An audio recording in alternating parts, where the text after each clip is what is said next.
పేరు షేక్ ఇమాన్ baby. Patient మా పెద్దమ్మ గారండి. అది నసరాపేట చంద్రవరం గ్రామంలో పల్నాడు జిల్లా. మా పెద్దమ్మ గారు 2 సంవత్సరాల నుంచి మోకాలు బాధపడుతున్నారండి. నసరాపేటలో అరవింద్ బాబు దగ్గర చాలాసార్లు చూపించాము, ట్రీట్మెంట్ తీసుకుంది. అయినా తగ్గలేదండి. చాలా పెయిన్గా పని చేసుకోవడానికి కూడా చాలా ఇబ్బంది పడుతుందని ఇట్లా మా చంద్రవరం గ్రామంలో ఇక్కడ సాయి హారిక హాస్పిటల్లో మోకాలు ఆపరేషన్ బాగా చేస్తున్నారు, బాగా సక్సెస్ అయింది చెప్పారండి. ఇద్దరు చేయించుకున్న వాళ్ళు.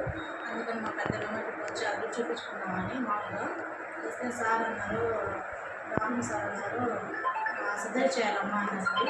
సరేనని మేము సర్జరీకి ముందు భయపడింది మా పెద్దమ్మ గారు. ముందు భయపడ్డారు. ఫస్ట్ అమ్మ ఏదో ఇట్లా ఒకసారి చేయించుకున్నాడు మోకాలికి అలా ఫస్ట్ ఒక మోకాలు చేయమన్నారు.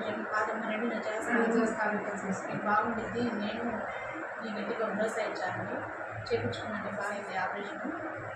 2 రోజులకి కొంచెం వాకర్ పట్టుకొని నడుస్తుంది చిన్నగా. ముందు ఇక్కడ హాస్పిటల్ మాకు నీట్నెస్ కానీ మొత్తం బాగుందండి. డాక్టర్స్ కానీ సిస్టర్స్ కానీ వాటి మొత్తం అందరూ బాగా సహకరించారండి. ఫ్రెండ్లీగా ఇట్లా కాదమ్మా ఇట్లా చేయాలి చూసుకోవాలి అని బాగా చెప్పారు. మాకు తెలియని విషయం కూడా బాగా సహకరించారండి. Thank you. బాగా చూసుకున్నారు.